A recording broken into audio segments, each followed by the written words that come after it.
Hello everyone. इस video में हम कवर करेंगे बायोलॉजी के टॉप क्वेश्चंस। तो बायोलॉजी के इम्पोर्टेंट क्वेश्चंस हम इसमें कवर करने जा रहे हैं जो कि हैं एग्जामिनेशन पॉइंट ऑफ व्यू से काफ़ी महत्वपूर्ण।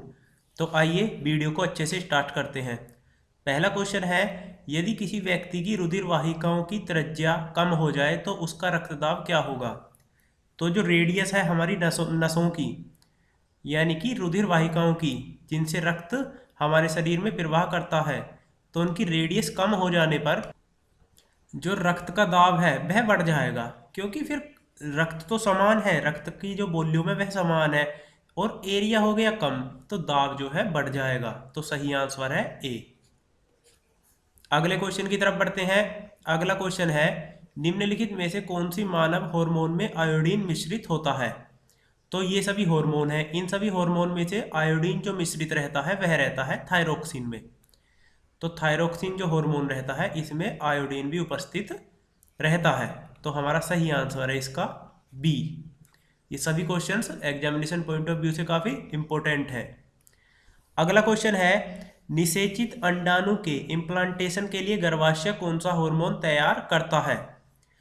तो जो अंडाणु को इम्प्लांटेशन के लिए गर्भाशय में जो हार्मोन तैयार होता है तो वह होता है एस्ट्रोजन। सही आंसर है सी। अगले क्वेश्चन की तरफ बढ़ते हैं। वायु एवं जल की क्रिया द्वारा भूमि का हटाव कहलाता है। तो वायु एवं जल के द्वारा भूमि जो कट जाती है, भूमि एक जगह से हट जो जाती है, उसे कहते हैं अपरदन, या फिर इंग्लिश में इसे हम इरोजन कह देते हैं, सोइल इरोजन। तो यह अपरदन हिंदी में कहा जाता है। इसमें वायु एवं जल के द्वारा भूमि हट जाती है। अगला क्वेश्चन है, फेफड़ों को ढकने वाला आवरण कहलाता है। तो फेफड़े जो होते हैं उन्हें ढकने वाला आवरण, आवरण यानी कि कवर, उसे कहते हैं प्लूरा। सही आंसर है डी। अगले क्वेश्चन की तरफ बढ़ते हैं। कोशिका में पाया जाने वाला अनुवांशिक पदार्थ है। अनुवांशिक मीन्स जेनेटिक्स, जेनेटिक्स जो, तो वह है डीएनए। डीएनए कोशिका में पाया जाता है और यह अनुवांशिक पदार्थ है। अगला क्वेश्चन है, जीवों के प्राकृतिक चयन का सिद्धांत प्रतिपादित किया।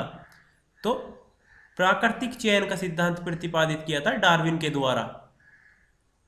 नेचुरल, इंग्लिश में इसे कहते हैं नेचुरल सिलेक्शन, नेचुरल सिलेक्शन। तो यह प्रतिपादित किया था डार्विन। तो सही आंसर है सी। अगला क्वेश्चन है, विकास की प्रक्रिया में मनुष्य का निकटतम प्राणी है। तो जिस प्रकार से मनुष्य का विकास हुआ है, अब यह किस प्राणी से जो है मेल खाता है, तो यह खाता है बंदर से। सही आंसर है डी। अगला क्वेश्चन है, कीटों में कितनी जोड़ी टांगे होती हैं। तो जो कीट होते हैं इनमें टांगे होती हैं 3 जोड़ी। तो 3 गुणा 2 बराबर 6 टांगे। अगले क्वेश्चन की तरफ बढ़ते हैं। निम्न में से कौन मानव मात्र के लिए उपयोगी नहीं है। तो इन सभी में से मधुमक्खी, रेशम कीट और केंचुआ, ये तीनों जो है मानव के लिए उपयोगी हैं, लेकिन फीता कृमि यह मानव के लिए उपयोगी नहीं है। तो सही आंसर है सी।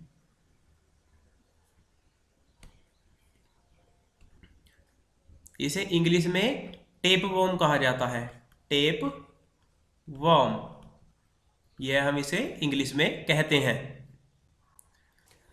अगला क्वेश्चन है, शीत रक्तीय प्राणी है। शीत रक्तीय मीन्स कोल्ड ब्लडेड।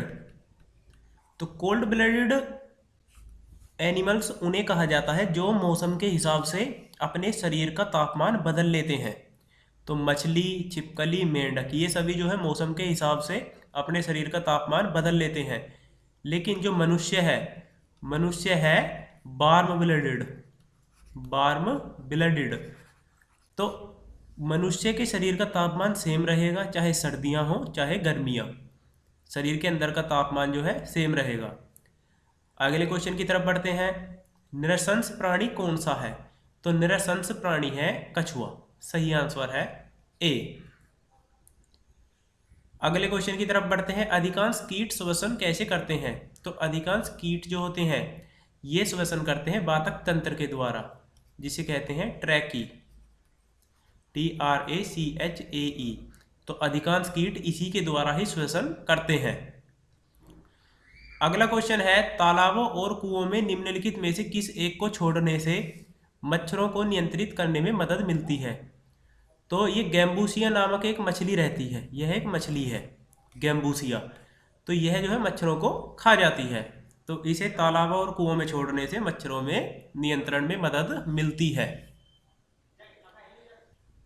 अगला क्वेश्चन है, मनुष्य के मस्तिष्क का सबसे बड़ा भाग है? तो ह्यूमन ब्रेन का सबसे बड़ा भाग है प्रमस्तिष्क, यानी कि सेरिब्रम। ये इसे हम अग्र मस्तिष्क भी कहते हैं, जो कि है पूरे मस्तिष्क का, और ये 2/3 पार्ट 2/3 पार्ट है ये मनुष्य के मस्तिष्क का, इसे इसीलिए सबसे बड़ा भाग कहा जाता है। अगला क्वेश्चन है, मानव शरीर की किन कोशिकाओं में सबसे कम पुनर्योजन शक्ति होती है? तो सबसे कम पुनर्योजन यानी कि रीजेनरेशन तो ये सबसे कम शक्ति होती है मस्तिष्क की कोशिकाओं में। सही आंसर है ए। अगला क्वेश्चन है, लाल रक्त कणिकाएं किस नाम से जानी जाती हैं? तो लाल रक्त कणिकाएं यानी कि रेड ब्लड सेल्स, ये जानी जाती हैं इरिथ्रोसाइट्स के नाम से। सही आंसर है ए। अगला क्वेश्चन है, लाल रक्त कणिकाओं का शमशान कहलाता है? तो रेड ब्लड सेल्स का शमशान कहलाता है प्लीहा, जिसे हम स्प्लीन भी कहते हैं। सही आंसर है बी। तो रेड ब्लड सेल्स जब खत्म होते हैं तो ये प्लीहा में जाकर नष्ट हो जाते हैं। अगला क्वेश्चन है, लक्ष्य निर्धारण हेतु रडार तंत्र किसमें पाया जाता है? तो लक्ष्य निर्धारण, यहाँ लक्ष्य होता है उसका उड़ने का, मान लो उसे किधर उड़ना है, कब मुड़ना है, सामने कुछ चीज़ तो नहीं है, तो ये तो है चमगादड़ में। तो चमगादड़ जो है अल्ट्रा सोनिक जो वेव है, अल्ट्रासाउंड किरणों से जो है यह अपना रास्ता तय करती है, तो इसी में रडार तंत्र पाया जाता है। सही आंसर है डी। अगला क्वेश्चन है, सबसे बड़ी आंखें किस स्तनधारी प्राणी की होती हैं? स्तनधारी यानी कि मैमल्स, इंग्लिश में इसे मैमल्स कहते हैं। तो ये होती हैं हिरण की। अच्छा, स्तनधारी मनुष्य भी एक स्तनधारी है, मनुष्य भी स्तनधारी है, तो ये होती है हिरण की सबसे बड़ी आंखें। तो इस वीडियो में हमने बायोलॉजी के इंपॉर्टेंट क्वेश्चंस कवर किए। होप आपको अच्छे लगे होंगे। See you in the next video. Till then take care, good bye.